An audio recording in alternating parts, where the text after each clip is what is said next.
வந்து நம்ம இண்டிபெண்டன்ஸை வந்து எப்படி செலிப்ரேட் பண்ணலாம் அப்படிங்கிறது வந்து ஷேர் பண்ண சொல்லியிருக்காங்க. இதுவுமே பார்த்தீங்க அப்படின்னா ஆர் ஸ்டில் இண்டிபெண்டன்ட் ஆக்சுவலாக. என்ன சார் நாளைக்கு லீவ் கேட்டோம் அது கூட கொடுக்க மாட்டேங்கிறாங்க, அதுங்க சார் இண்டிபெண்டன்டாக இருக்கும் சொல்றீங்களா? எங்களுக்கு ஒரு நாள் கூட லீவ் கிடைக்க மாட்டேங்குது, அப்புறம் எப்படி independent? So it is not like independent அப்படின்னா நம்ம வந்து ஜாலியாக என்ஜாய் பண்ணுறதுக்கு இல்லை. So we should not be depend on someone இல்லையா? அதுதான் நம்ம வந்து ஃப்ரீடம் அப்படிங்கிறது பார்த்தீங்க அப்படின்னா யாரோ ஒருத்தர் கிட்ட நம்ம டிபெண்ட் பண்ணி இருந்திருக்கோம், பல 100 வருஷமா இருந்திருக்கோம். ஸோ ஃப்ரீடம் வந்ததுக்கு அப்புறமேட்டு நம்ம இண்டிபெண்டா இருப்போம் நினைச்சிட்டு தான் நம்ம ஃப்ரீடம் வாங்கி கொடுத்தாங்க. But are we still independent? Still somehow நம்ம வந்து யாரோ ஒருத்தர் வந்து டிபெண்ட் பண்ணியே தான் இருக்கோம் இல்லைங்களா? So in related to electrical how we are depend on other countries.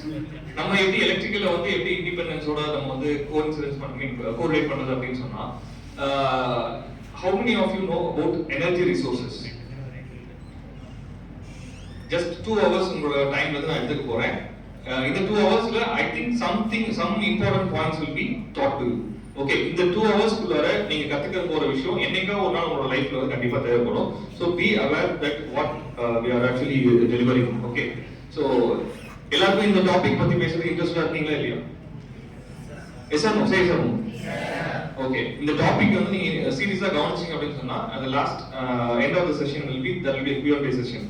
Okay, உங்க எல்லாருக்கும் நான் வந்து உங்களோட இன்டர்னல் எக்ஸாம் கிடையாது, உங்களுக்கு யாருக்கும் மார்க் போட போறது இல்லை, பேப்பர் கரெக்ட் பண்ண போறது இல்லை. So it is just like